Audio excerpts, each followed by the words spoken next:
Happy Sunday, friends. I hope you're doing well today. How did choosing your resolutions go yesterday? Were you able to choose one? Do you want to?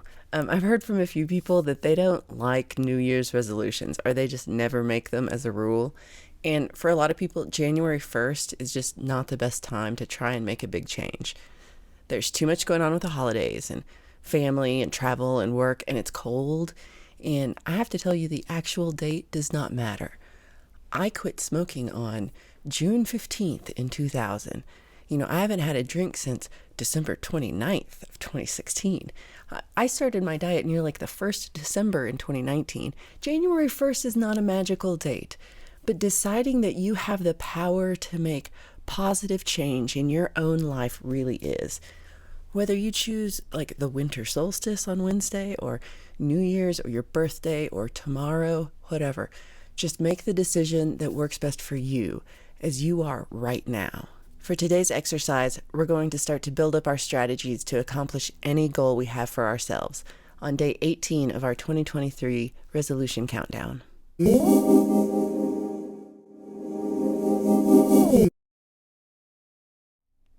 So yesterday you came up with your resolution and hopefully wrote it down in an actionable way.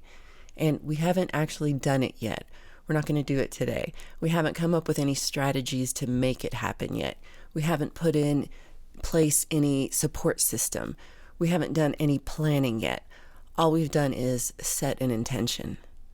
The first step here is to share this intention with another person. I already did this yesterday when I told all of you, and I told my partner, about my 3 main goals. It helps to verbalize your plans with another person and to bounce it off of them and, maybe even ask for support in your journey. But not every person is the right person to tell. And social media is not the same as telling another person in person or on the phone. You want to tell someone who is supportive, who is optimistic, who will listen and acknowledge your plan, who can just be a witness to you and not respond with judgment or criticism, who won't squash your excitement. That's not everybody. You want to choose a person who can respond to you positively. Some people can't help but to respond with pessimism or negativity, but do not take it personally. They don't believe they have the power to change, but they do, and you do, and I do. We've got this.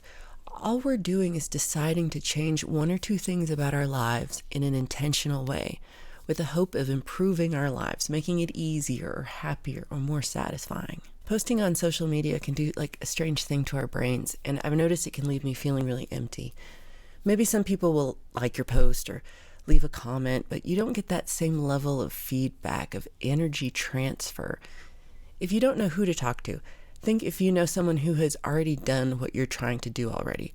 Send them a message and tell them like you're also trying to stop smoking, for example, and maybe ask them for tips or for support. Telling another person helps make it real, and it puts that intention out into the universe. It reinforces the words in your own brain. Your head thinks them, and then and then it hears your mouth say them, or it sees the words on your screen. It gives you a bit of relief, like confession does, where you've gotten this problem like you're having off your chest. Shared that this is a problem for you, and one that you want to resolve, one that you're taking ownership of and believing that you have the power to change. It's okay to tell somebody. I think it's helpful. There's this theory that it's bad to tell people your goals before you get there, that it will make you feel more accomplished about making the decision than it should, but I don't think that's true at all. You should feel accomplished that you made a decision to change yourself. That's huge.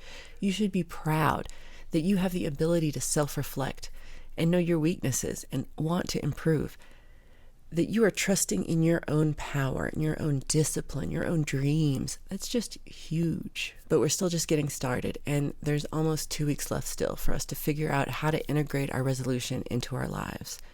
So if you still haven't figured out your resolution, it's not too late. You can choose to begin your resolution on President's Day or your birthday, any day you choose. You can decide to not call it a resolution at all. Come up with a new word that has no baggage for you, one that makes you feel powerful. This is my new quest, my adventure, my revolution. Frame it in some way that feels best for you. Your feelings are what matters here. We'll work more on creating strategy starting tomorrow, and I'll see you there. Thanks for the great feedback on doing a weekly check-in session. I definitely am going to get that set up and would love any ideas that you have about what to call it. Thanks for all the great comments and just for watching. I really appreciate it. Take care, friends.